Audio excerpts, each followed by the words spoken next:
Olá, pessoal, tudo jóia? Tô aqui de volta na segunda parte do nosso episódio e é de uma forma muito disruptiva, porque é a primeira vez que uma inteligência artificial vai fazer a parte de entrevistas com um convidado de um podcast de saúde, que é o nosso Oxigenando Ideias para a Saúde. Então, eu trago para vocês essa ideia disruptiva, porém, a gente consegue realizar agora uma entrevista, a continuidade da entrevista com o Eduardo, através do host, que é o ChatGPT. Então, vou passar a bola para ele e ele dá continuidade na entrevista com o Eduardo. Ok, ChatGPT, é com você dessa vez. Até mais. Pode se apresentar brevemente e mencionar 3 experiências importantes na sua vida. Meu nome é Eduardo Mangione, eu nasci aqui em São Paulo, tenho 45 anos de idade, tenho 3 filhos. Logo que eu nasci, depois de um ano, meu pai trabalhou muito tempo em multinacional, no Citibank, mais de 25 anos, então eu, com 1 ano de idade, eu fui morar em BH, Belo Horizonte. Então tive algumas experiências de mudança quando criança, né, bem intensas. De lá, depois de 3 anos em BH, fui morar no Rio de Janeiro, fiquei mais 3 anos no Rio de Janeiro. Do Rio, virei flamenguista, né? Do Rio, voltei para São Paulo, fiquei 1 ano em São Paulo e fui morar depois nos Estados Unidos por 4 anos. Praticamente sendo alfabetizado em inglês, voltei para o Brasil, não consegui acompanhar o estudo numa escola brasileira, então acabei completando meus estudos em escola americana, onde me formei e depois cursei aí economia, fiz o MBA depois em marketing e todo o início da minha carreira. Difícil pensar em 3 situações aí expressivas de uma vida, né? Mas se eu tivesse que escolher 3 situações, eu diria que a primeira é o fato da minha promoção, né? Então, aos 33 anos de idade, foi quando eu assumi uma posição em C-Level, né? Eu virei diretor para a América Latina de uma área de saúde. E isso foi transformacional, porque você deixa, no lado profissional, você deixa um pouco de lado só um pouco de você, né? Sendo o herói, você faz tudo, você carrega o piano, para aprender a delegar, para aprender a gerir uma equipe, formar uma equipe, desenvolver uma equipe, para que realmente você seja partícipe e faça parte de um grupo, não seja só você carregando um piano, né? Seja mais um diretor. Então esse processo para mim foi bem transformacional, porque foi algo totalmente diferente na carreira de uma pessoa, né, versus o que eu tinha feito até os 33.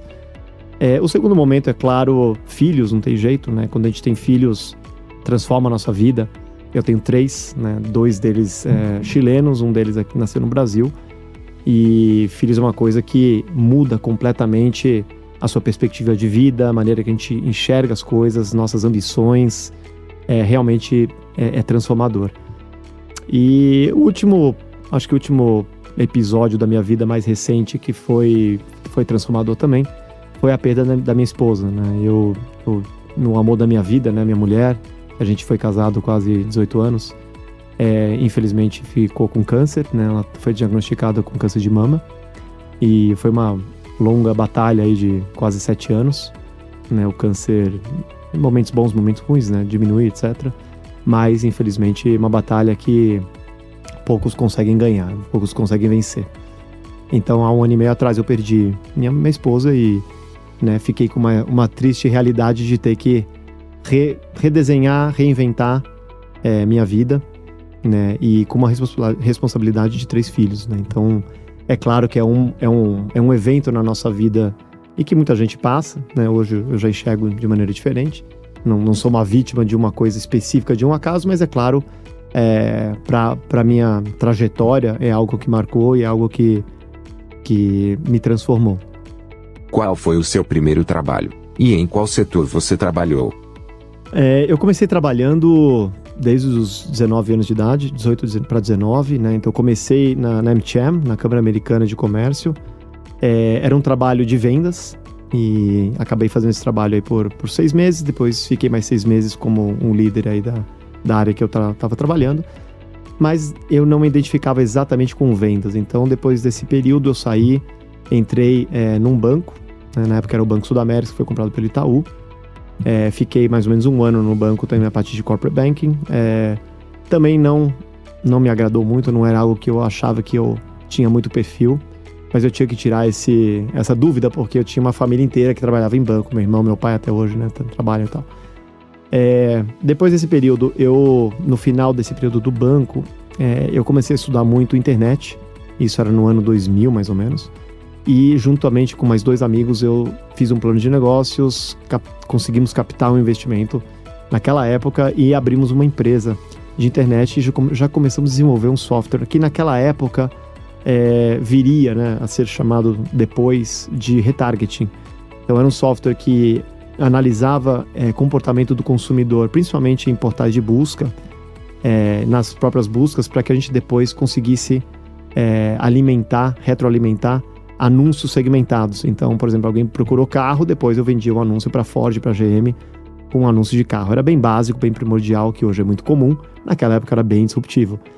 Demorou mais ou menos 1 ano e meio para o software ficar pronto, mas justamente na sua finalização houve uma explosão de bolha desse mercado de internet, né? E aí ninguém queria nem atender o telefone naquela época, nem receber para falar sobre .com, sobre internet. Então, não deu muito certo, mas a gente conseguiu passar a tecnologia adiante. Não ganhei dinheiro, não fiquei milionário. E de lá eu acabei indo para uma consultoria, fiquei mais um período numa consultoria, e da consultoria ingressei na Procter & Gamble, na P&G, que é uma multinacional, a maior multinacional de bens de consumo do mundo. Eu acabei passando aí boa parte da minha carreira, quase 14 anos, trilhando algumas experiências diferentes aí na P&G. O que o motivou a entrar na área da saúde? E quando isso aconteceu?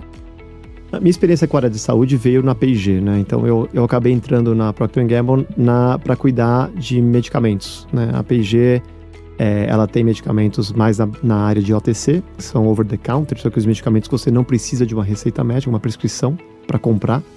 E acabei me interessando muito por esse negócio. Minha primeira marca que eu assumi foi Hipogloss. Logo depois eu peguei Vick e Metamocil, que são marcas bem famosas, né, nessa área. E realmente fui aprendendo, né, o que é o marketing, o que é a gestão de marca e tal. Mas eu gostei muito da particularidade da saúde, né, que trazia um ingrediente diferente. Por quê? Porque não era marketing puro, né, não posso fazer qualquer coisa, não tem limite. A gente tem uma coisa que chama regulatório, né, quando a gente trabalha com saúde. E o regulatório, ele traz uma série de guardrails, né, que a gente chama, que são barreiras onde você pode ou não, né, anunciar, falar da marca, etc. Então, não era tão simples, todos os anúncios eram aprovados pela área regulatória, tinha que passar pela área regulatória, a área jurídica também, né, para que a gente conseguisse, né, fazer um trabalho legal. E tinha desafios enormes, né? Quando você tem restrições maiores, você tende a ser mais criativo, né? Porque você precisa sair e dar um jeito de passar a sua mensagem de maneira efetiva, maneira relevante, né, e que toque o coração e a mente de um consumidor, mas com algumas restrições no caminho. Então a gente conseguia fazer muita coisa diferente, bacana, e acabava virando referência e case até dentro da P&G, muitas vezes, por realmente trilhar um caminho aí que não é fácil, não é tão conhecido como os outros caminhos de marca, né? Como sua experiência de trabalhar fora do Brasil por mais de 10 anos contribuiu para a sua carreira?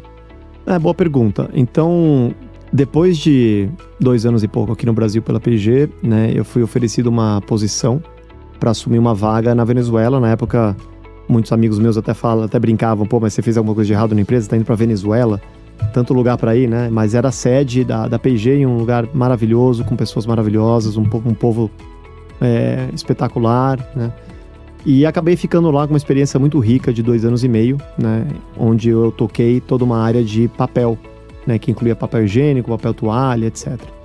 E dessa posição, depois de 2 anos e meio, me abriu uma outra oportunidade de carreira, né? De seguir com a P&G, com a Procter, com uma posição regional, ou seja, América Latina, mas me mudando para o Chile, né? No Chile eu acabei indo, fiquei mais 5 anos no Chile, com uma experiência espetacular também, bem diferente, onde eu voltei a tocar as marcas de saúde, mas dessa vez olhando um escopo regional, né? Então toda a América Latina, e também um escopo multifaceta. Eu olhava o que a gente chamava de delivery, né? Então toda a execução e P&L, quer dizer, os balanços aí dos diferentes países para a marca, mas ao mesmo tempo eu olhei também e cuidei de design, né? Então todo pipeline, roadmap de consumidor, de lançamento de produtos, de marca, com o global, né, era parte fundamental desse trabalho.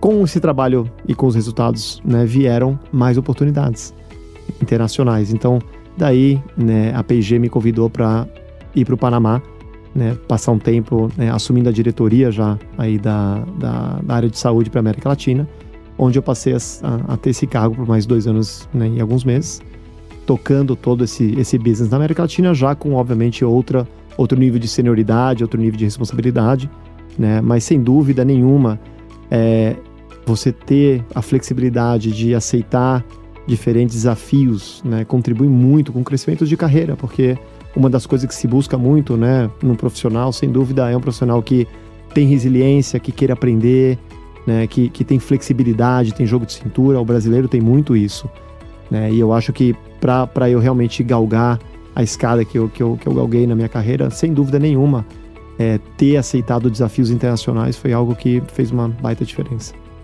Com base em seus erros e acertos, quais são suas dicas para quem deseja uma carreira internacional? Boa pergunta. Eu tenho bastante experiência para poder responder na minha visão, mas vou tentar categorizar prós e contras aqui de uma carreira internacional. Nos prós, né, a gente tem algumas coisas muito legais, muito relevantes. Acho que a primeira delas é conhecimento de outra cultura, né? Você tem a oportunidade de conhecer culturas, conhecer comportamentos diferentes do seu, e se adaptar a isso. Não é simples, é óbvio, né? Mas é uma riqueza gigantesca, né, para o seu arsenal de conhecimento.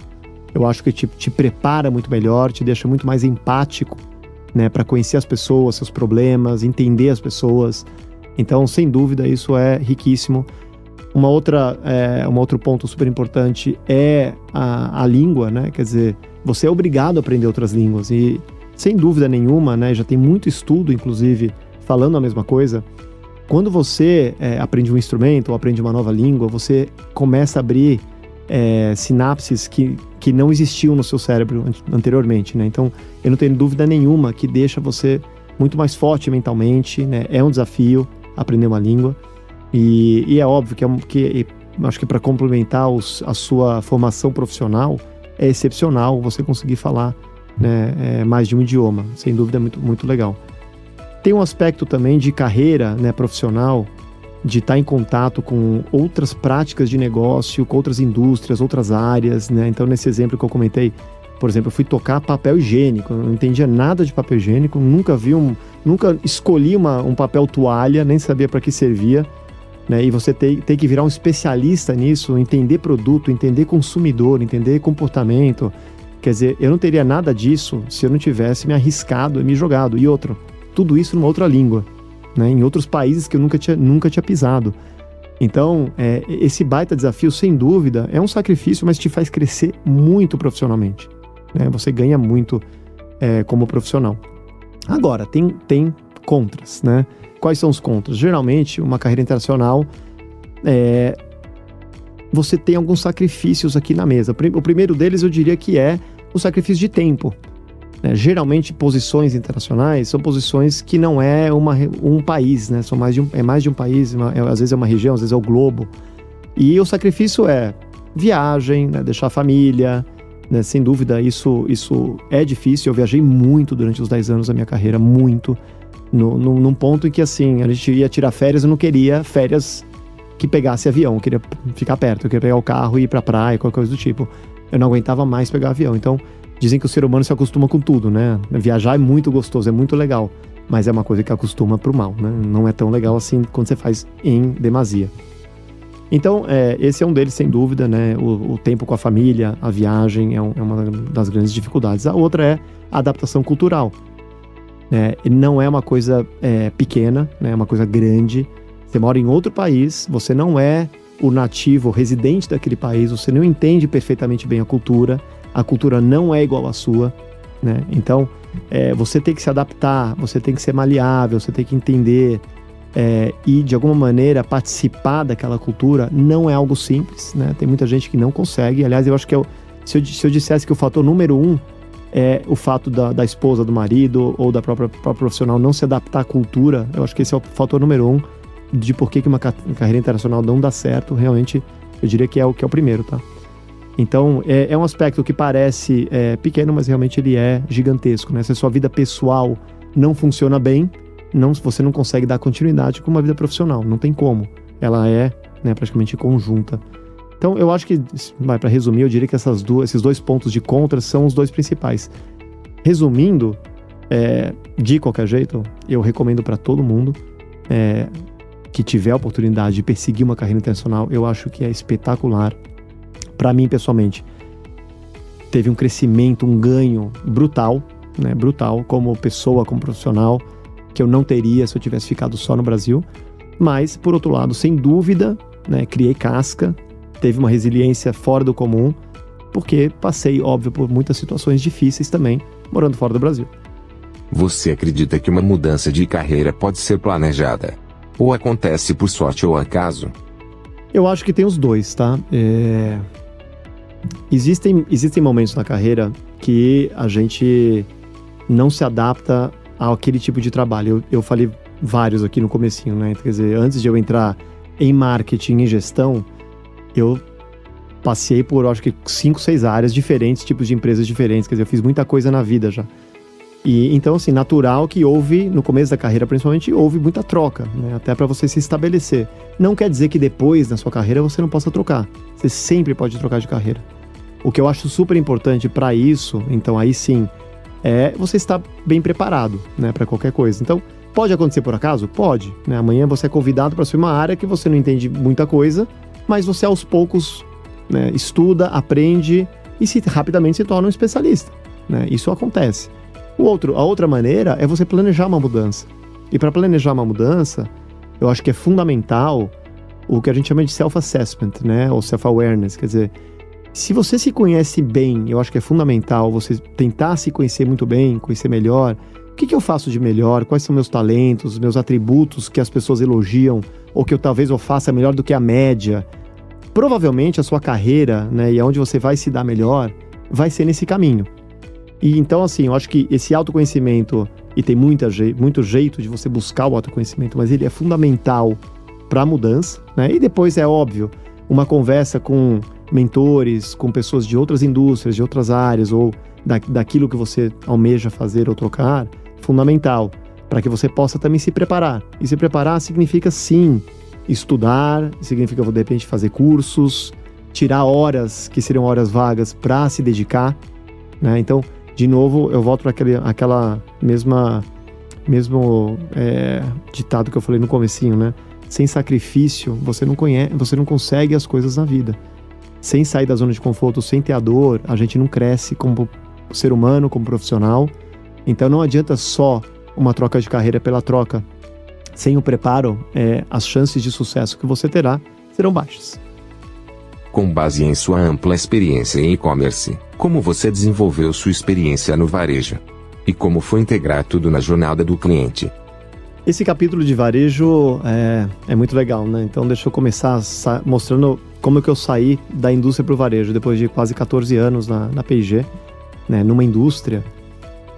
Os últimos 2 anos eu assumi o canal de e-commerce para a América Latina, né? Então esse foi um período em que eu passei um tempinho nos Estados Unidos para aprender as melhores práticas de comércio eletrônico, do que estava fazendo na P&G no mundo inteiro, em diferentes regiões, com diferentes varejistas, testes, MVPs e tal, e criou-se um tamanho conhecimento que virou até uma metodologia da P&G naquela época para aplicar e-commerce, para desenvolver os varejistas.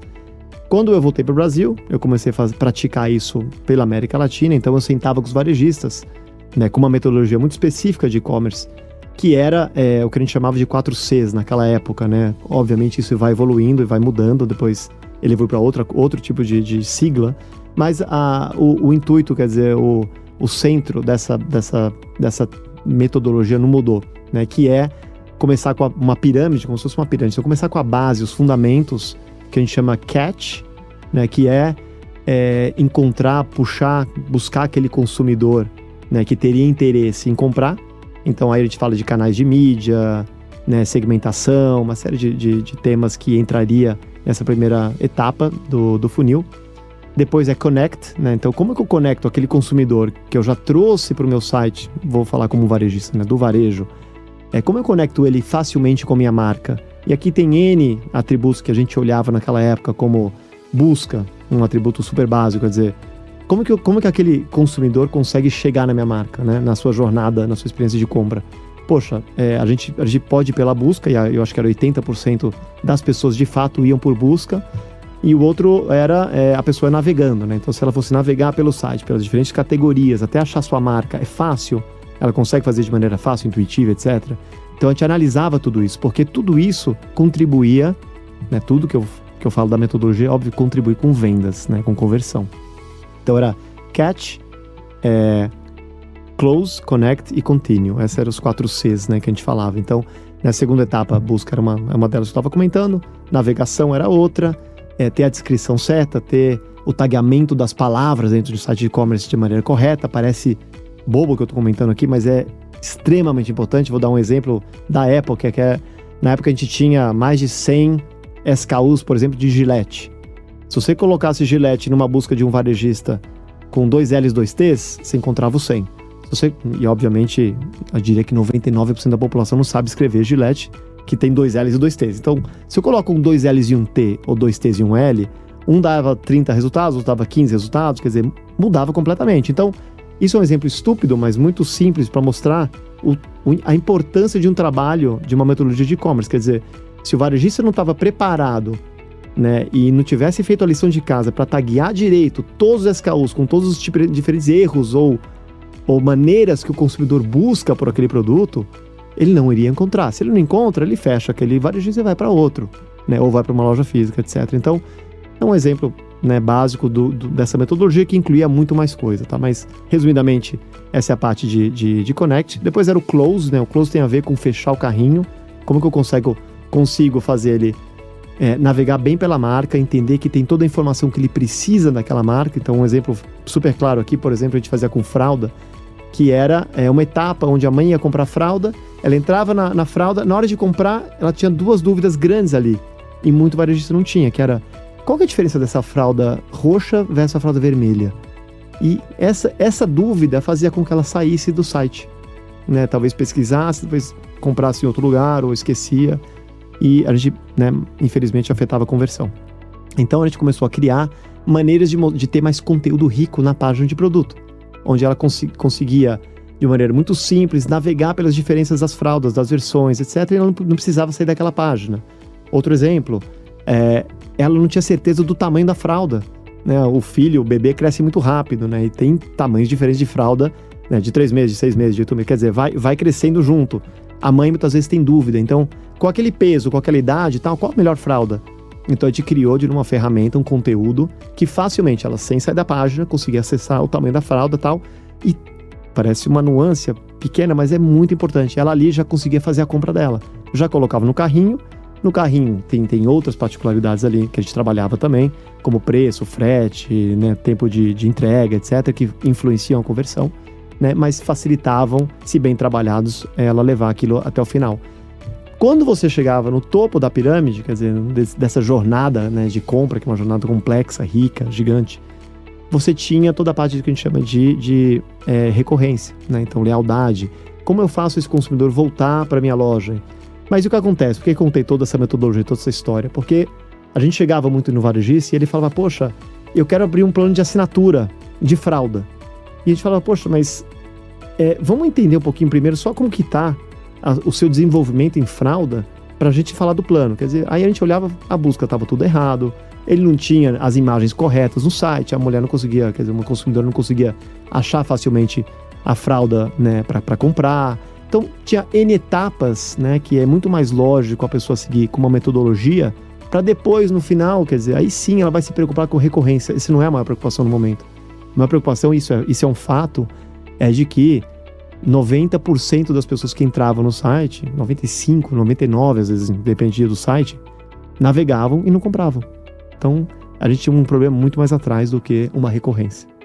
Então, é um pouquinho do trabalho que eu comecei a fazer e que me levou a ter um olhar muito forte para varejo, muito mais dinâmico, muito mais rápido. O varejo, ele não espera, né? O varejo é dia a dia. Todo dia parece que é uma empresa nova, é um dia novo, tem metas de venda nova, quer dizer, tudo começa de novo.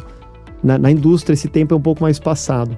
Então aí cresceu meu interesse pelo varejo, quer dizer, eu fiz uma carreira depois de 7 anos no varejo, eu assumi como CEO de uma startup de médio porte, que era a primeira farmácia, né, a vender só pelo e-commerce no Brasil. Depois de quase 3 anos e pouco, eu fui assumir uma posição de C-Level na Onofre CVS, na época que a CVS, que é uma das maiores farmácias do mundo, americana, comprou a Onofre e estava introduzindo sua marca aqui no Brasil. Infelizmente decidiu sair do Brasil e vendeu sua parte aqui para a Raia Drogasil, onde eu passei mais um ano como diretor de e-commerce, diretor de trade e ads, e até assumir uma outra posição fora do varejo. Mas foram quase 8 anos aí de varejo. Como você lidou com a mudança de cultura e a necessidade de transformação digital na sua empresa atual como CEO? Excelente pergunta. Eu estou na eFarma há praticamente 3 anos. É uma empresa de 23 anos e uma empresa que carregava uma cultura já, né, muito proprietária, muito dela. E cheguei com uma missão de transformar a companhia, né, passar por uma transformação digital muito grande, né, para incorporar o que é de mais atual, mais importante, para a gente conseguir levar a empresa para outros caminhos, outros patamares de escalabilidade. E foi mais ou menos o que eu fiz, né? Durante esses 3 anos, a gente fez muito investimento em transformação digital mais duro, né? Mais conhecido como mudar os sistemas, atualizar sistemas, colocar, né, APIs, colocar microserviços, né? Para a gente ter sistemas muito mais robustos, flexíveis para se conectar com ecossistemas, né? E com parceiros, com clientes, etc. Mas isso é basicamente o esperado, né, de uma gestão de transformação digital. Tem uma segunda parte muito importante da transformação que tem a ver com cultura, né, que tem a ver com pessoas, né? Nós somos uma empresa de quase 500 funcionários, é uma empresa já de médio porte importante, em que a gente se propõe a entregar serviços de altíssima qualidade para clientes extremamente exigentes, tá? E para isso, para tanto, né, a gente precisa ter pessoas muito bem preparadas, pessoas com perfil muito específico, né, que estejam atualizadas, engajadas, né, e que elas próprias incorporem inovação, incorporem tudo que há de novo, e que entendam toda a transformação que a gente passou nos últimos 5, 10 anos, né, e que continuamos passando pela frente. Então, aqui tinha 2 opções, né, a gente poderia mandar todo mundo embora, começar do zero, né, ou a gente podia investir nas pessoas, né, e realmente trazer esse conhecimento, né, premiar esse conhecimento. Então a gente acabou construindo uma cultura na eFarma muito, muito legal, muito diferente, em que a gente descentralizou muito, né, é quase como inverter a pirâmide mesmo, né, o empoderamento das pessoas aqui foi muito importante para que elas fossem autoras do seu próprio destino. A gente investiu muito em capacitação, né, então a gente trouxe cursos de reskilling, de upskilling, para que as pessoas pudessem entender as áreas que elas tinham que entender melhor, aprender. Então, um exemplo prático, a gente opera há mais de 2 anos e meio com metodologias ágeis pela empresa inteira, né, em formatos de squads, etc. Então, para quem nunca trabalhou num formato de um squad, não saber o que é um Scrum, como que funciona o Agile, e processos aí criativos, design thinking, ou como que são as dailies, ou etc. Quer dizer, quem nunca trabalhou com isso, para começar a trabalhar amanhã, é diferente. Quer dizer, um outro tipo de trabalho, uma outra proposta. Trabalhar com OKRs, que são trimestrais, já não são metas anuais, né, que deixa uma dinâmica muito mais ágil na empresa, de fato, de pequenas entregas, MVPs, essa cultura de Open-End Innovation, de se conectar para fora também, porque a gente não tem todas as respostas, a gente não tem todas as inovações.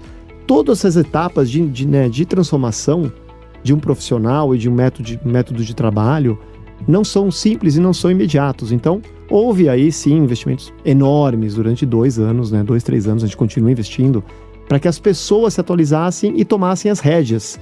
E eu vou falar, sem dúvida nenhuma, isso teve um resultado espetacular.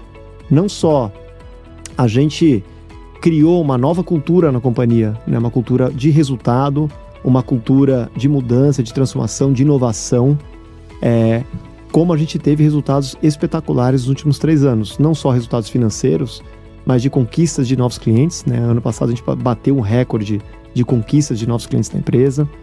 A gente acabou criando uma cultura muito inclusiva, muito diversa, abraçamos causas de ESG muito transparentes, né? Inclusive criamos um site até para isso hoje, em que tem as nossas principais métricas, né, sendo seguidas nos próximos 5 anos, até 2025 aí, na verdade, para uma série de fatores onde a gente quer levar a companhia para uma companhia realmente de alto perfil, uma companhia sustentável, uma companhia com alta governança. A gente acabou renovando muitas qualificações da companhia, então hoje a gente tem a SOC 3 tipo 3, SOC 3 tipo 2, que é uma certificação super forte e difícil de tirar, né, sobre os nossos números, nossos dados, né, a confiabilidade desses dados, que é algo importante. A gente virou uma empresa Great Place to Work, com muito orgulho, quer dizer, reconhecido pelos colaboradores, né, como uma empresa inclusiva, uma empresa legal de trabalhar, uma empresa que você recomendaria para o seu amigo, para o seu parente. A gente está entre as 5 melhores empresas para trabalhar em Barueri, né, e a gente foi eleito faz um mês, muito bacana também, uma das 10 melhores empresas do Brasil para mulheres trabalhar. Tá? Então, aqui são algumas das conquistas, né, que a gente vem galgando aqui, né, e recebendo, né, de um trabalho, né, que foi, né, que começou a ser feito há 3 anos atrás para cá, mas que tinha por meta, por objetivo, realmente a gente transformar uma empresa de serviço, trazendo ela, né, para a atualidade, incorporando ferramentas, né, muito mais fortes, muito mais relevantes, atuais aí de gestão, né, trazendo mudanças significativas nos nossos produtos e serviços, né, que hoje são de ponta, com cabeças muito fortes e, óbvio, investindo muito em talento, né? A gente tem hoje um grupo extremamente talentoso na ePharma, que é o que eu acho que faz total diferença, e aí eu desafio qualquer um a realmente conversar com o nosso grupo de gestão, né, que são líderes espetaculares aí, cada um na sua área, realmente atuando com uma autoridade de conhecimento, né, fazendo cursos e se atualizando muito frequentemente para trazer o melhor aí para o mercado. Então, como eu já respondi muita coisa e falei bastante, tá na hora de a gente inverter os papéis, eu voltar a ser o host do Oxigenando Ideias para a Saúde e perguntar para você algumas coisas que eu também tenho curiosidade, dentro da nossa batalha Human vs Tech. Então, a primeira pergunta que eu vou ler para você é o seguinte: se você, ChatGPT, fosse CEO de uma empresa de serviços, você investiria mais em humanos ou mais em tecnologia? Eu investiria em ambos. Acredito que a melhor estratégia para qualquer empresa é encontrar o equilíbrio certo entre investimentos em tecnologia e em recursos humanos.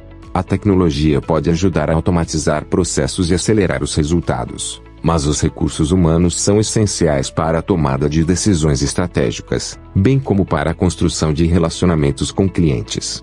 Boa resposta, ChatGPT.